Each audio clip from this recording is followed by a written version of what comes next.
Mark says, I'm a new player. I really like the feel of EQ2 when I play, but my problem is I have nowhere to go to find other players to play with, and thanks. So that's going to be up to you to find other players to play with, because the way people play that game is very much the same way they play World of Warcraft, Star Wars: The Republic, Lord of the Rings Online. The vast majority of all the servers that exist are high-end populations, in-game people who've been playing for 20 years, whatever. They've got a bunch of high-end characters. Um, some people play alts, but generally not speaking. If you want to play with a community of people, you either need to go to the forums and look for guilds that are recruiting, or you wait until the next progression server. Because when the progression servers roll around and they launch those servers, everybody starts from scratch. So you have the perfect opportunity to get involved at the ground level with everyone else, find a good group of people, find a good group of, find a good guild, and play with them.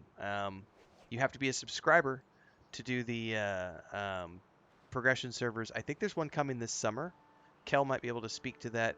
He's in our Discord. I'm pretty sure because I think he's planning on maybe doing something there, like once a week or something.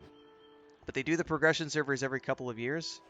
So the most current one is getting ready. I think they're getting ready to launch one right away. Progression servers are just they launch a brand new server. It starts at 0, and then they just start adding expansion packs to it, like every 6 weeks or something. Every 4 weeks, every 6 weeks.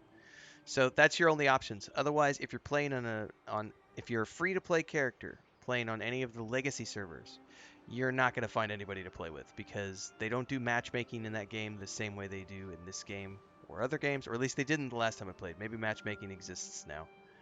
Um, actually, I think it does exist, but you're not going to find a lot of people doing low-level content. So um, that is just the curse of a 20-year-old game that doesn't have a big population. There's not a lot of people playing. I think the consensus is that there's 25, 30,000 people playing EverQuest 2, which is a good chunk, but they're almost all either playing progression servers or they're in established guilds that are at the cap. So if you're a new player, you're not going to find people to play with outside of the conditions that I just mentioned.